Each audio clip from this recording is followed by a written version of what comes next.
Then tune in.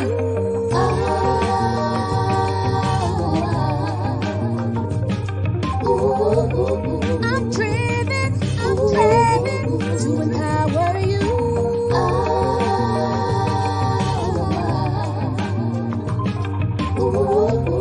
I'm driven to empower you. Be empowered, be renewed, be uplifted with a brand new attitude. I'm driven to empower you. Be empowered, be renewed, be uplifted with a brand new attitude. I'm driven to empower you.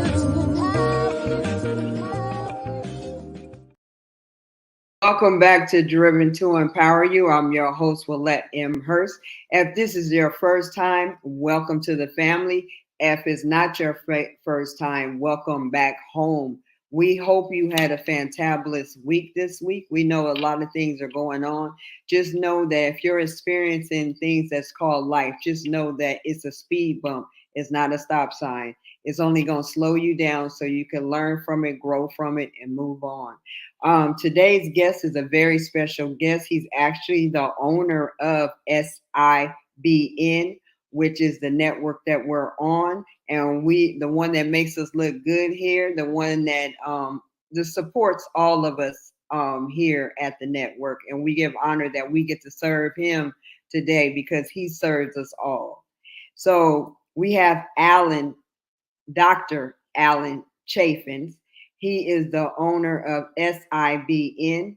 It was established in early 2010. Dr. A.D. Chaffins, he wanted to create a place where all Christian people could come and reason together regardless of race, background, or language. His desire was to see all of God's people be able to live out the scripture found in Isaiah 2:3-4.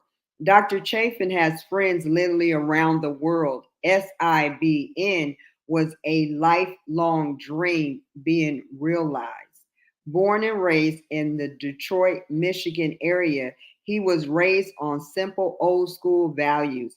He was the first person in his family to go to college, graduating from Eastern Michigan University with a business degree. Upon graduating, he went on to his MBA studies in strategic marketing at Michigan State University. Due to his extensive work in broadcasting and ministry, he ultimately received a Doctor of Divinity from St. Thomas Christian University in August of 2017. Over the years, Dr. Chafin has helped establish churches and ministry leaders in Liberia, Diplomatic Republic of Congo, and Vietnam. He has personally ordained the senior leadership of many churches, including a new denomination of Christian churches established in the highlands of Vietnam. Dr. Chaffins is a published author, having written a number of short teachings based on the traditional stories of the Bible and insights from them. He also owns the copyright to a Bible written in an Asian dialect. This version is the first time in history a full 66-book Bible was written for this Asian people. The manuscript of this Bible is in a bookcase by his desk to this day. Dr. Chaffins has known people from all walks of life. He has known people of wealth as well as fortunate.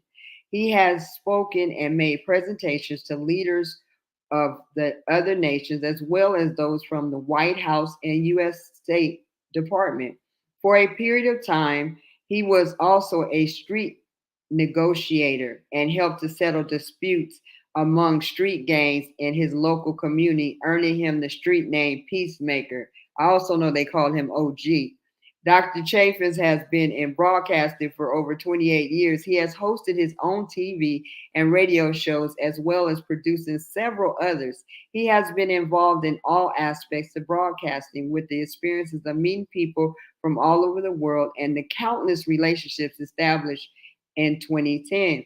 He began to see that the internet was the future of broadcasting and established SIBN. This internet broadcasting company and its flagship station has been broadcasting continuously 24/7 ever since. Today, the SIBN footprint covers over 6,000 cities in 180 countries.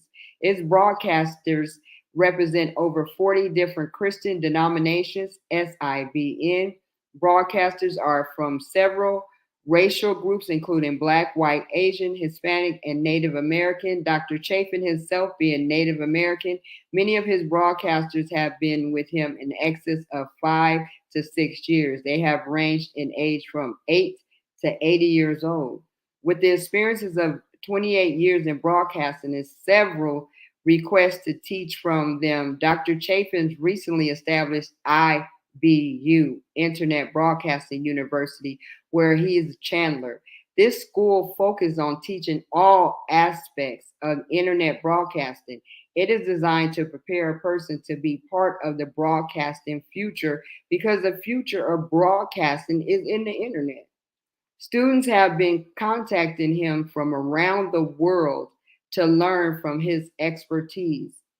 Dr. Chaffins is known by different titles. He is Dr. Chaffins, Bishop Chaffins, Peacemaker, and Chandler. He has had the privilege of knowing people from around the world in all walks of life and calling many of him friends and family. He believes in the culture and humanity of all people. Yes, in many other ways, old school, but though it all people who know him best will tell you that he is down to earth and feels most comfortable with just being called by his name, Al. Bring out Al for us. Man, you said all that. I'm surprised you read that whole thing. You know what? You are a mighty man of God. You haven't went through a lot, and so I'm honored to actually be here to serve you. And you're always in the background making us look good. And so I was gonna make sure I got every word in there, and I tasted every several word of that because you've done a lot of great things. You have done a lot of great things. You're doing a lot of great things, and you're gonna even do even more great things. So take us back, Alan. I know you have Alan. Take us back to the beginning when growing up in Detroit. Oh boy. Well, um, I was raised by my grandparents, and that's where the old school values all kind of came. And believe me, I learned them sometimes the hard way. My grandparents didn't allow me to venture too far away from those values, and so it was kind of a unique experience at times. But I can honestly tell you, the greatest man I ever knew was my grandfather, and I honestly mean that. And What? so, I played sports and did all variety of things, as most kids growing up did. Mhm. And ultimately, I was the first person in the history of our family to go to college. Mm. And a lot of my parents, my grandparents, and so forth, they didn't really understand why I wanted to do that. And but I knew it was necessary. I didn't know why. Honestly, I didn't know why. I knew it was necessary, and so I decided to go to college, and so everybody watched me trying to figure out what was going to happen because again, nobody in that family ever did it. Mhm. And I was the only one. So ultimately, I finished my bachelor's and went on into the MBA program at Michigan State, and so they were by this time they were like, well, okay, I guess that's what he's going to do.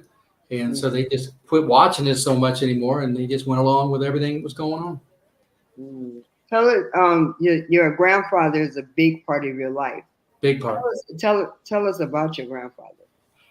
My grandfather, he was born and raised in West Virginia and worked in the coal mines for a while.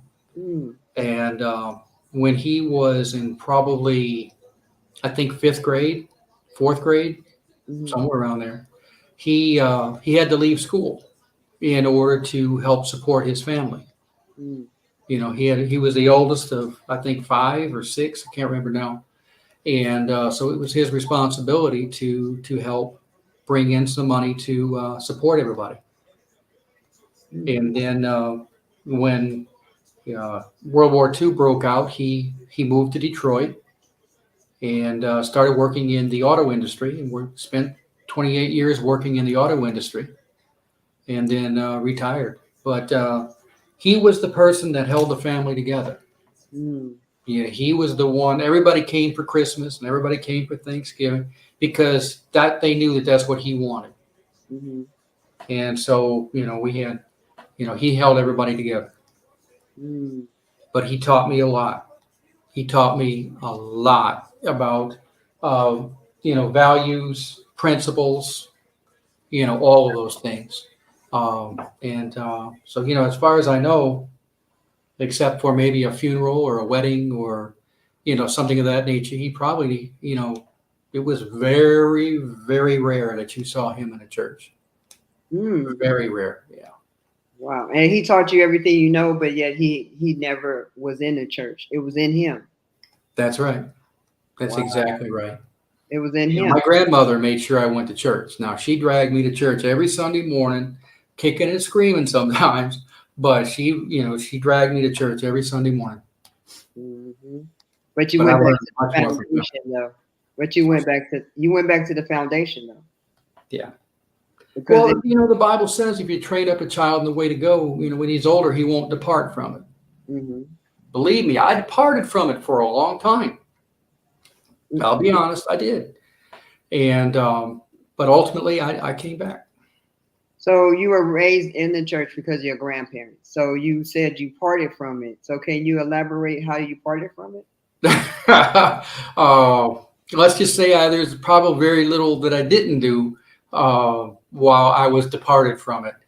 But I mean, all the things that a growing wild boy would do, young man would do, that's pretty much what I did. I mean, in college I was involved in fraternity life, as part of a social fraternity, and all of the various things that go along with that. And it's just one thing right after the next thing, and really what it boiled down to was, the truth was at that time I was convinced I was going to be a lawyer. Mm. I was going to be a lawyer. Yep, I'm going to go to law school, which really would have gotten my family because they couldn't understand why I was going to college, let alone anything beyond that. Mm-hmm. And but ultimately, I said, well, you know what? There's so many lawyers in the world now. Who needs one more? Mm-hmm. Why did you want to be a lawyer? Good question. Mainly, I guess, because I would be working directly with people. I would be helping people do things, get things done. Potentially representing somebody that may have made a mistake at some point. Mm. And Lord knows I made enough of them. You were not by yourself. And so, I was convinced that that's what I wanted to do. And then ultimately, I decided, no, I'm not going to do that. I went into the business school at Eastern Michigan University and met some wonderful people there. And, that's what I got my degree, marketing and advertising. Mm. So when you did go to college, you veered away from being raised in the church and you went to college and you said you were out there, like most of us are out there. I always say before Christ. How long were you out there? Did it take you a while to find yourself, or because a Oh, lot of Lord. people pretend like it's an instant thing, but when you're really trying to find out who you are, it's a long process. Well, let's see. Probably from the time I was 16, because I actually got away from it before college. So long about 16 all the way up until, oh my Lord, I guess from 16 until about 38. Mm. So over 20 years, 22 years. Mm-hmm. Just chasing the mighty dollar is what I was doing at that point. But usually, if you're chasing a dollar, you're chasing something because you're trying to fix something. You're trying to fix something that's missing. Well, really for me, what it was, was all the movies and all the TV shows that came out like in the late 70s, early 80s, showing the people with all this money and all this wealth and doing all these things. And I decided that's what I wanted, not just for me, but for a family that I was, going to have. Hmm. And so I said, yeah, that's got to be the road. That's the direction I want to go. And but it took a while, and I realized, nope, that's not the road I want to go. Because I know personally myself, I was out there before Christ, before I really buckled down and really knew that He created me for a purpose, for His purpose. Till then, you're out there trying to find the way the world wants you to talk, to go after the, like you said, the money. So when you didn't do that, when did you decide to do the broadcasting? After you went to college, after you know you weren't going to have the family structure like that? Well, to tell you the truth, my first venture into broadcasting, Mm-hmm. my first venture into broadcasting was when I was in fifth grade. I guess I might have been what is that? About 10 years old, Mm-hmm. somewhere in there. And the principal at the elementary school where I was at, he had decided to allow us. There was a small group of us, and he was going to allow us to have a certain amount of time during the lunch breaks on Thursday afternoons to literally do a little broadcast over the PA system. Mm-hmm. So that was my first real venture, I guess, into broadcasting. And then from there, over the years, I had my own TV shows. I had my own radio shows, all variety of things. And then, I did some publishing for a while, and then ultimately decided that broadcasting is where I wanted to be. And so from about 98, I guess, all the way up until today, I have been exclusively in broadcasting.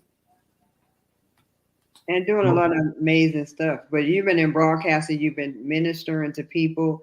You have a heart for people. Where do you think that came from? Honestly, I think it came from my grandfather. He was one of these people that, the old expression, never met a stranger. Mm-hmm. And that's the way he was. And he took everybody at face value. And I learned that not necessarily by words that he was telling me, but the way I watched him. Mm-hmm. And I saw how he did certain things, and I really appreciated what he was doing. Well, you know how we appreciate people, the journey. Did you ever get a chance to go back to tell him that? No, I never did. Mm. I never did. Yeah. And that's something I've always wished I could have done. Mm. I'm sure he knew that you loved him. Oh yeah, there's no question about that part. But Mm-hmm. over the years, I've done a lot of public speaking. I've done a lot of teaching, preaching in churches and things. I've done large events. A number of years ago here in the city of Greensboro, there was an area of land right in the middle of the city, right downtown, and they had just torn down a building that had been there for a very long time. And so there was a huge portion of a block that was empty right in the center of town. And so we got a bunch of people together. It took me probably 3 months to plan it. I got a bunch of people together and we got a huge stage from the city. And we put on a big music program right in the center of downtown Greensboro. What, And then the following year is whenever they started to develop that land. So that's in North Carolina. You're currently in North Carolina, but you're from Michigan. When did you transfer to North Carolina? I was in North Carolina for 11 months. 1987. Mm. And I sit here to this day, and I honestly wonder why. I mean, I was in the Detroit area. Everything was good. I was happy. And then all of a sudden, out of nowhere, I told my wife, and I said, we got to pack up. We have to move to North Carolina. And she looked at me like I was crazy. She had no idea what I was talking about. North Carolina. I said, yeah, we have got to go to North Carolina. I didn't know why. I just knew I had to be there. Mm. So that was a long time before everybody started moving to North Carolina, and Yeah, yeah. and before internet, before everything. And then was that a God? That was God sending you there? I believe so. I believe so.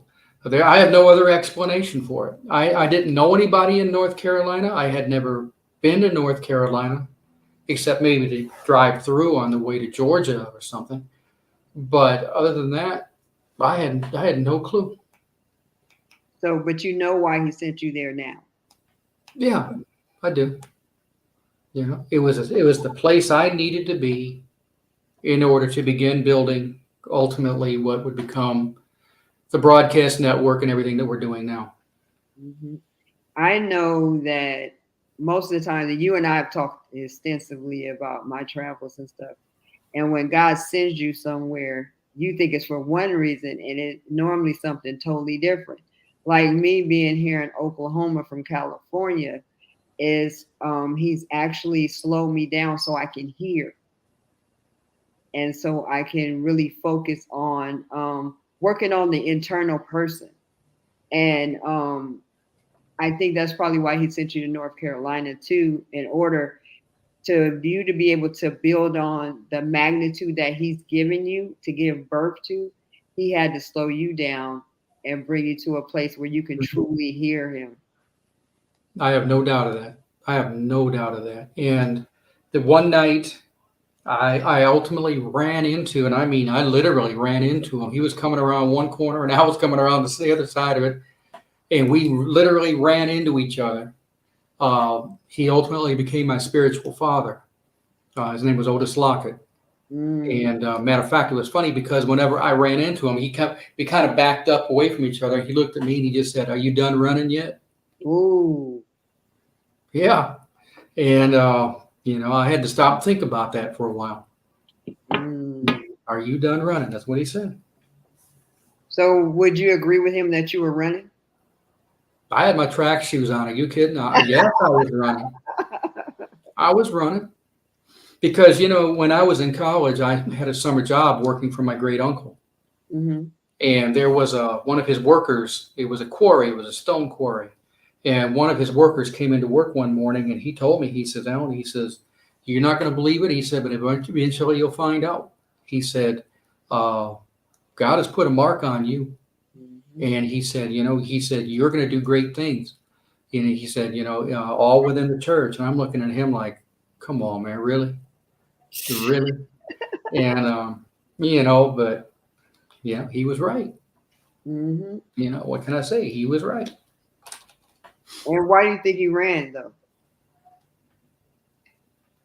Why did I guess because the things I wanted, I knew, at least as I could see it at that time, there was no way the things I wanted would be able to be acquired within the church.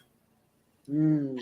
And I was, my grandmother took me to church every Sunday, like I said, kicking and screaming. And, you know, uh, everything was so structured. You did this, you did that, you did this. Mm. And I said, no, that's not me. I'm not interested in that. And so I got away from that thing as quick as I could. And then it collided with you. Oh yeah. Oh yeah. Oh yeah. Tell It me sure about did. him, because he was a big impact on your life. What's that? Tell me about the pastor that you were just talking about, because he was a big impact on your life. He was my spiritual father. His name was Otis Lockett. And he was a man of great vision. Mm-hmm. And, the church that he was pastoring over at that time was probably 99.9 something percent black. Mm-hmm. And I was one of the very few, non-black members of the church. And a lot of people kind of gave me a hard time over that. And he kept allowing me to do things and kept pushing me in different directions. And I grew a lot. I grew a lot during that time. Mm-hmm. He saw the greatness in you. So he said, actually, yeah. He saw the greatness in you. You have had so much hard times. You've had hard times. You had a lot of stuff happen along the way in the journey where you didn't believe in the greatness that God had put in you. So he had to send people that could see the greatness in you, and that pastor saw it. He didn't care who he had to go against. He didn't care what they said, how they talked about you, how they rejected anything that you were doing. He believed in the God in you. Yeah, I completely agree with that. And one thing I learned, and believe me when I say I learned it the hard way, was that if you're starting to go down a certain road and it's not the road that God has planned for you, he will stop you and he'll do however he has to do it because he knows you better than you know yourself. So he knows just what it's going to take to get you to come back around again and start over. And he chases the one he loves. He'll chase anybody if you give him a chance. Yeah, absolutely. Absolutely. And the journey that we go through is hard. Much is given, much is required. But it's a necessary journey in order for you to be who he's called you to be. Tell us about the school, all the people that you're impacting with your new school. Well, like I said, I've been in broadcasting altogether about 28 years. Almost even. It's 15 years in land-based traditional broadcasting. The last 13 years solely on the internet. And the reason for that is because I realized that everything, all broadcasting is going to the internet. No question. You kind of prophesied before. Yeah, I told somebody. Yeah. Let's see, back probably, 10 or 11 years ago, I did a television show, my own television show. And I said then that broadcasting was not going to be anything like what we're used to. And everything is going to the internet. And you saw that. I saw that back then. I saw it, yeah. I saw it really just after the turn of 2000. Wow. But at that time I was involved in publishing and I was doing a lot of public speaking, which I'm beginning to do again. And, I was doing a lot of that. And then finally an idea came to me that I wanted to create a website. I wanted to create a place where all people, regardless of race or language or age or anything, like all people, we could all come together and, forget all the little petty arguments and, all that. And I guess maybe that was part of the reason I did all the negotiating with the street gangs, because it was the same concept. But I wanted to create a place to do that. And somebody I knew, and I hadn't known him for very long. It's funny because I met him, and he and I met having lunch and different things, maybe half dozen times. And he and I got talking about this idea, and he said, Alan, have you ever considered the possibility of television?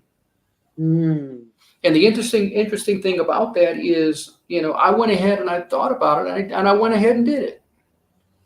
And shortly after I did, I haven't seen him again.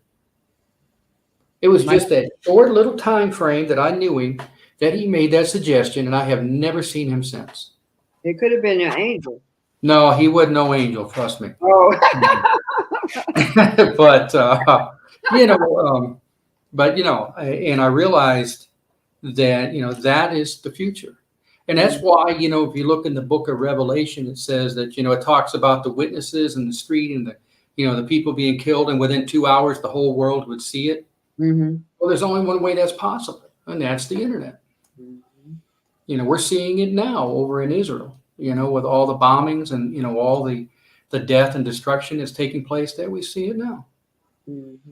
So the internet is the future. And, so, and I've been involved with, internet television, just internet TV, internet broadcasting is only about just under 17 years old. And I have, I have been actively involved with it for 13 of those 17 years. Mm-hmm. So, everybody was coming to me asking, how do you do this? How do you do that? How do I build this? How do I create that? And so, with all the experience that I've been blessed to have, both trial and error, the end result was I said, well, you know what? Maybe they're right. And then everybody was like, well, Alan, if anything ever happens to you, there's a whole lot of information, a whole lot of experience, and all these things that we're going to lose. And so I said, well, yeah, I get it.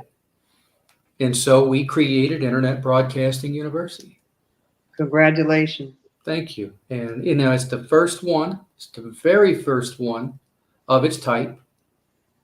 We bring students in. We give them hands-on with some things. We have 13 weeks of classes, then they have hands-on experience, so forth and so on. Then, of course, they can pick up the phone and call me or call one of our instructors anytime they need to. Mm-hmm. And we're the only one, and we actually give out a broadcast certification at the end, so that they are certified that, that they can go places and do what they got to do through internet broadcasting. Which is amazing. Yeah, and it's fun. Mm-hmm. It's fun. I mean, the old expression, if you do what you like, you'll never work a day in your life. Mm-hmm. And as I told some people last week, I know I'm where I'm supposed to be. Mm-hmm. Now, it took a long time getting here. Mm-hmm. And, it took a whole lot of arm twisting and, everything else. But I made it to where I'm supposed to be. And you are. And the detours and the U-turns and stuff that we go through in life, you still end up on his timeline. Mm-hmm. Yeah. You still end up on it. I want to go back to SIBN.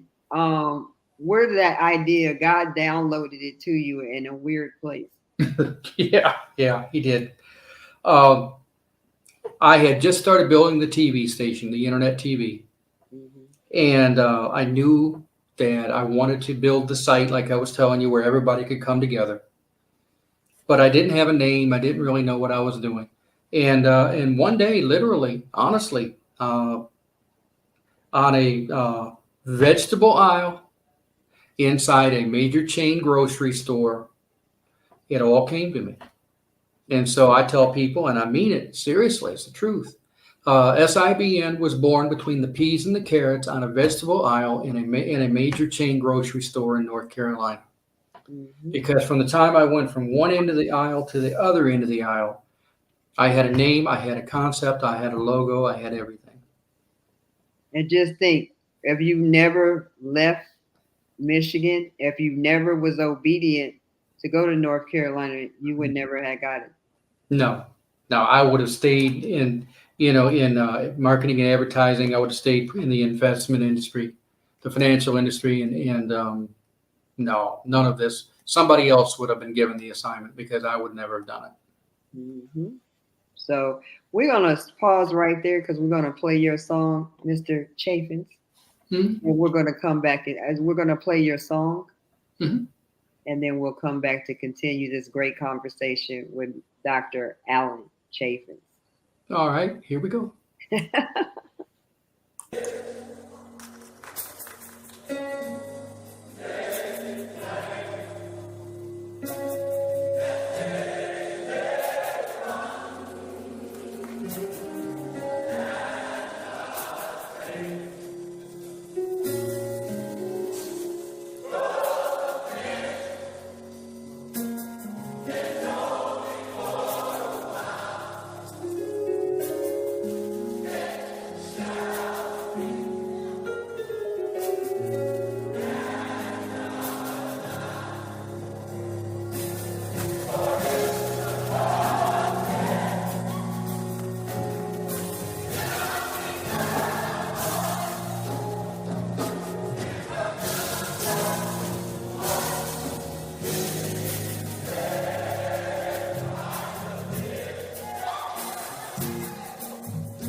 to Driven to Empower You. I'm your host, Willette M Hurst, and I've been sitting here kicking it with my brother from another mother, Dr. Alan Chaffins, a mighty, when I say a mighty man of God. Alan, what song were we just listening to, and why is that song important to you? Oh, excuse me. The name of the song is Right Division, and is actually being performed by a mass choir down in Humble, Texas. And, it's important to me because where it says in there that if the Lord said it, he will do it. He'll do just what he said. And, building SIBN has not been easy.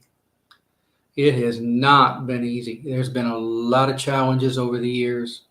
And of course, now with the school, there's even challenges there. And sometimes I have to, I have to sit down and decide, okay, is this really where I'm supposed to be? And each time I come back saying, yeah, I know I'm in the right place. And you hear people say things like, well, if it's God's will, it's God's bill. Well, there's some truth in that. But you're still the one that's got to pay the bill, and, but seriously, the fact that I absolutely know that God told me to do this. And let's piggyback. I'm gonna piggyback on that because it is when people say when God's sending you there, He's gonna make all the provisions. It's gonna be easy. No, it's not gonna be easy. You're gonna be crying. You're gonna be looking a hot mess. You're gonna be going through the process because the process is the process. Mm-hmm. He tell you you're gonna get to the other side. You're gonna win, but He don't tell you what you're gonna have to go through in order to get to the other side. He's not going to tell all the stuff the warfare, the rejection, the people looking at you crazy because you're moving to another state. You don't know all that stuff. People say that stuff, but they're watching you, but they're not there with you, hand in hand with the process. So that leads me into something else that I was going to say. I respect you more than I probably tell you because you were one of the ones when God was telling me to do what I was supposed to do. And I was like, I was the biggest cheerleader for everybody else. And I was going to do a podcast, but I only was going to do it because my friend said that she was going to put me on blast on Facebook if I brought her another video that I was on somebody else's stuff or another person that prophesied and said, if you don't do what you're supposed to be doing, woe unto you. And then I came on to you and I said, well, I'll do a podcast. And then you was like, well, you know how that interview that you did the other day with our family person on the other show? And she said how you nicely twist arms. Yeah, bro, you nicely twist arms. And you said, what about you doing television? And I said, I told you, yeah, I had no clue how it was going to go. But even in this journey where I'm at from Oklahoma, and this journey from being in California, this journey, I honor you because I appreciate you, your kind words, your never quit, never tapping out, the heart that you have for people. I honor you for that. And I appreciate you for that. For all the stuff that where you're going, you've had COVID multiple times. You've endured so much stuff, but yet you love on all of us that you called your family from the broadcast. So I told you to leave stuff alone. Did I tell you leave stuff alone? Are you having problems? Hang on a minute. I know what it is. It's one of our other monitors. Give me 1 second, all right? 1 second.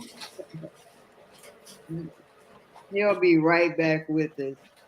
But for people that are joining in with us, we respect you. We thank you for tuning in to Driven to Empower You. We just thank you for taking the time out to be here. We know you could be anywhere else. But yeah, Alan, I just wanted to tell you thank you for what you do for us. We're excited about your school. We're excited about there's another school in another country that you do too, isn't it? We're preparing to do that. Yeah. Can you tell us about that? Yeah, we have. By the way, that did take care of it, right? That monitor, when I shut that Yeah, monitor it did. down. It did. Okay. We have. Well, we have contacts with people all over the world, Hmm. and so when we were looking at the possibility of putting television in the classrooms in Mm. some of these other countries, Hmm.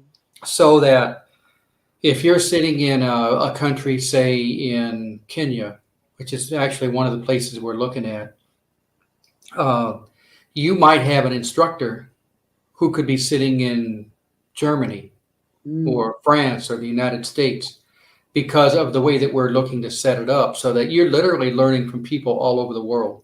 Hmm. And when the instructors are there, that means that their students in these other countries are going to be with them.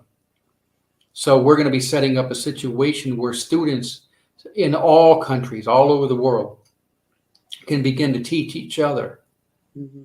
about their cultures and backgrounds and, all of these things. And, I think part of the reason that I'm doing this, as you read in the bio, I mean, I have been really blessed to meet people Hmm. all over the world. And I think we actually started looking at it not long ago. And I have so far met people from 25 different countries. Mm. And I think that that was done on purpose, It was. because I'm familiar with people all over the world. Hmm. I'm familiar with Jewish people. I'm familiar with, people from Canada, from Mexico, from, all over the world. Hmm. And so it gives me the ability to be comfortable around those people. Hmm. I mean, people are people no matter where you're from.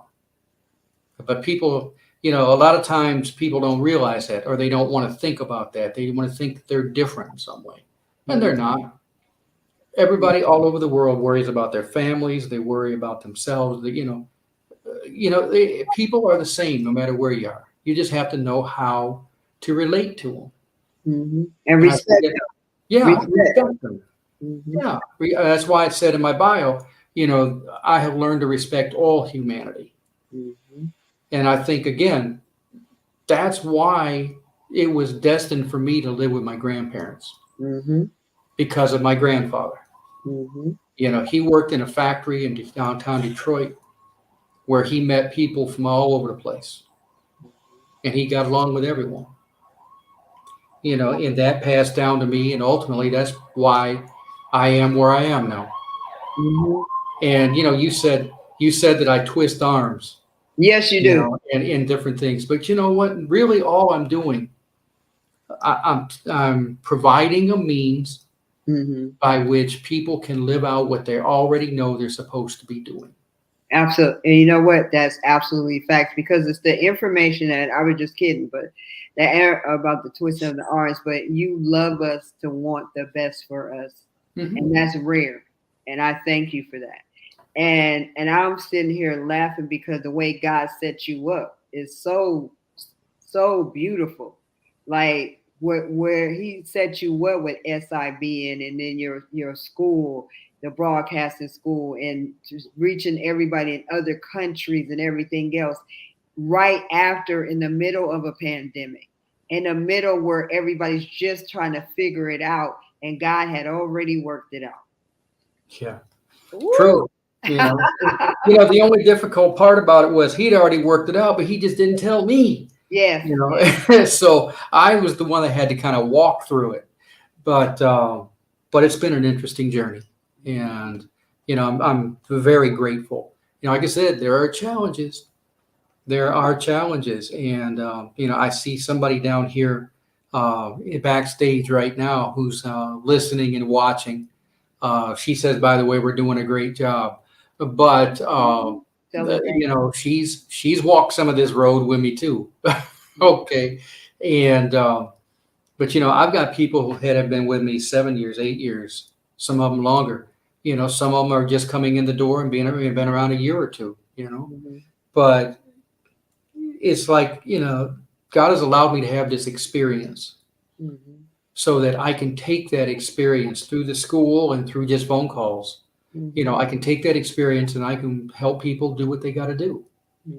Because he trusts you with it. Yeah. And he knows that I've got the heart for it. You do. You do. I care about people. I really do. I care about people. You do. You have walked me through a lot of storms, and I'm grateful for just the genuine heart that you have, and I've been one of the ones that's only been here like a little over a year, but I'm grateful for the ride. Oh, and we ride the roller coaster. We just hold up our hands while we going up and down. Yeah, it's true. And the thing about it is, you and I'm going to say her first name, Allie, and other people. You've been with me. Some, like I said, you've only been a year, but that year has been very valuable to me. She's been with me 6, 7, 8 years. I'm not even sure now. And my broadcasters have literally become the family I never had. You're all part of my family, and that's very important to me. It really is. That's why the school. We just started our third group of students. We're putting together our third group of students right now. So if anybody out there is listening and they want to learn how to get into broadcasting, get into school. We'll help you, and there's plenty of scholarship money. But I learned a lot of things. Even the station, the broadcasting, network that I've had for 13 years. We just recently started doing a big upgrade, and that upgrade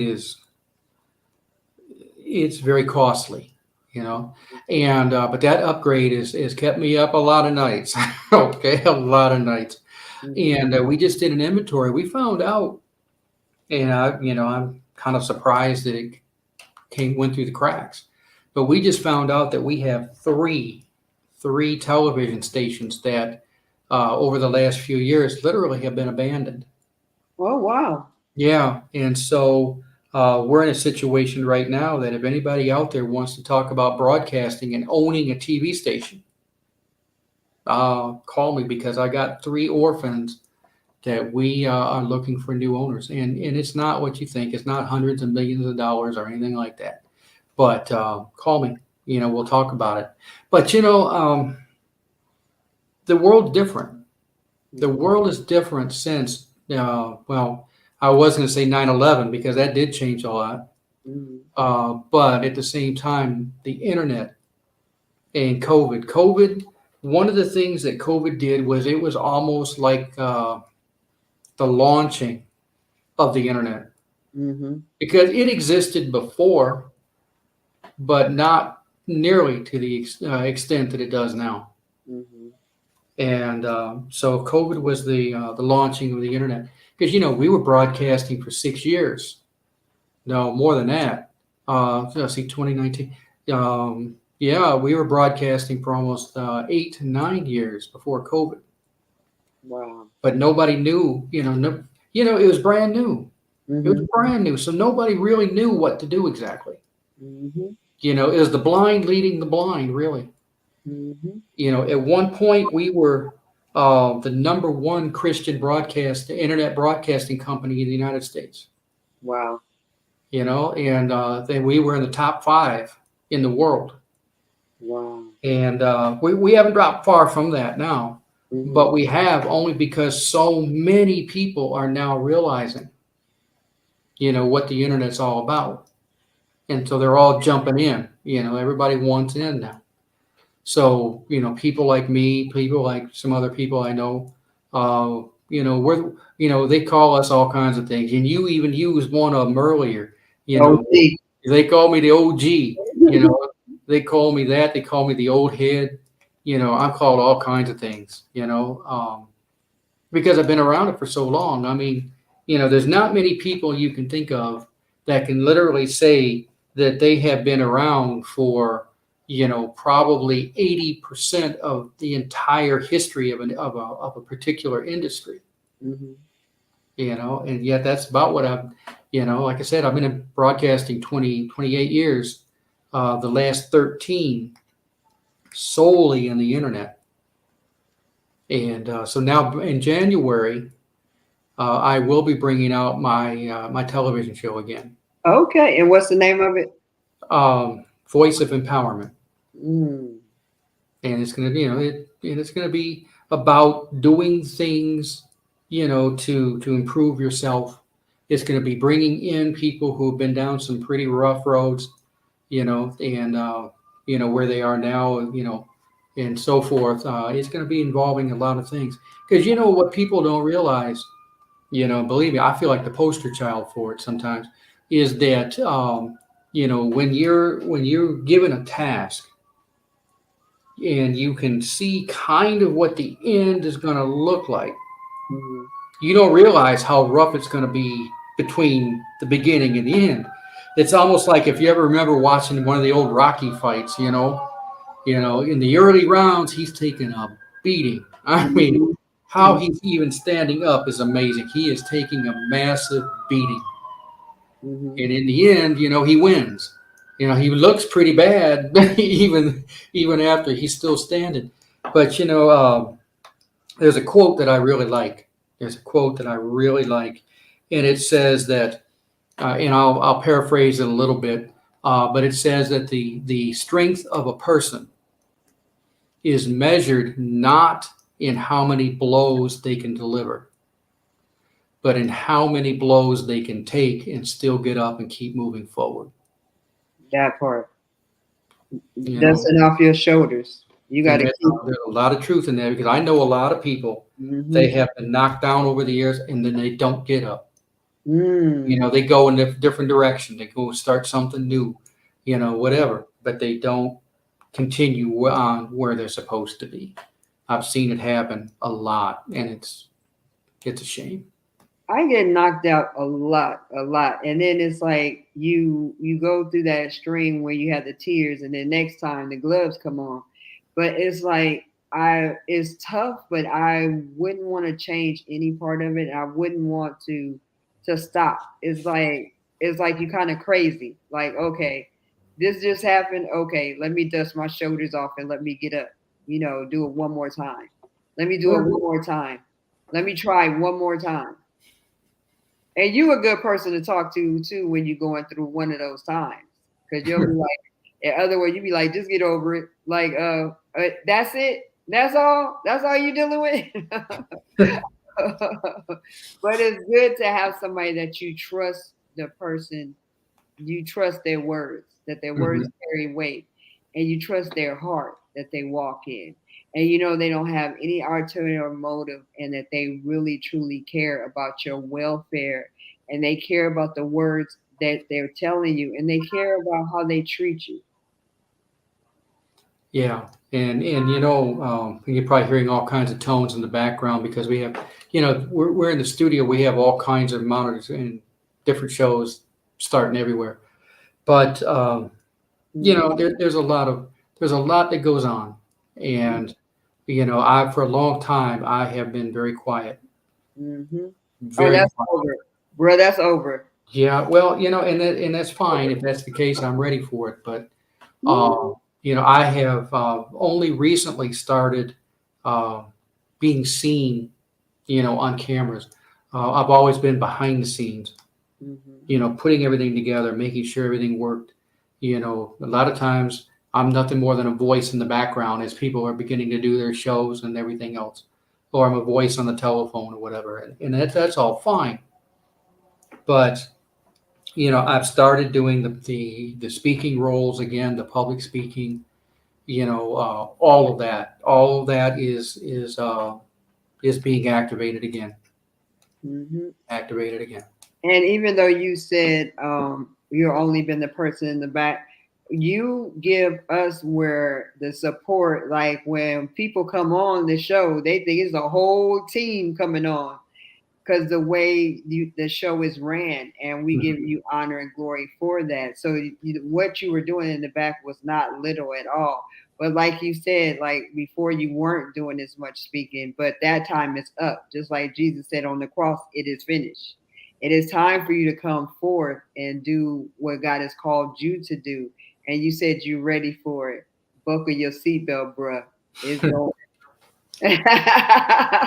Well, if that's the case, then let it come. In the And you meantime, know it's the case. I don't even know why you said if that's the case. You have watched for this year, you have watched, you know who God is and all the miracles that you get to see, signs and mhm. wonders for the bishop that you are. And you're very humble about who you are. But you see angels, you see a whole lot of stuff. And you this time right now is time for you to go. Right now is when people really need to hear the voice, really hear that training, all the stuff that God has put in you piece by piece, that He's carved you for such a time as this. It is your time now for you to go out from amongst behind and go up front and teach the people and to speak and to do your show again and to do everything that He's called to do. Everything was a season, a reason, and an expiration date. There's an expiration date is 10/14/2023, bro. Let it be so. That's all I can Yeah, say. it Uh, is. And I'm but excited. me too. Yeah. I am as well. And but the school's going forward. Yes. The stations are being built. Yes. The renovations are being done that we need to get done. It's a complicated and it's a difficult time. Mhm. I won't lie about that. It's been a difficult time, but I see where it's going, Mhm. and I'm excited about when it gets there. You know, giving birth is difficult, right? I know Mhm. you ain't experienced it, but it's the same thing. You giving birth to a school, you gave birth to a network. That pain is going to be those huge contractions that you're going through right now. And then once you see the baby, once you see it in its fullness, you're gonna do like every other woman has done after birth. We have screamed, we have beat up our partners during during the delivery, but after it, we look when you see that baby that you put together, where God has downloaded you fresh manna. He's given you a cheat sheet about the internet way before anybody else was able to see it. But when you see it and you look at it, you just gonna have that big old Kool-Aid smile on your face. And all that pain was worth it. And you forget all the pain. You forget all the shame. You forget all the rejection. You forget all the things that you went through, and you just look at that beautiful baby that you and God has created. Yeah. Well, all I can say is bring it on because Okay, you asked you it for know, it. How can they get in contact with you if they want to come to the school, they want a partnership with you? How can they get in contact with you? the easiest way is just simply give me a call. All right, 336-937-1891. Can you do And that one we can more talk time? about broadcasting. We can talk about the school. We can talk about whatever the case might be. Can you give that number one more time, please? 336-937-1891. Mhm. That is it for us.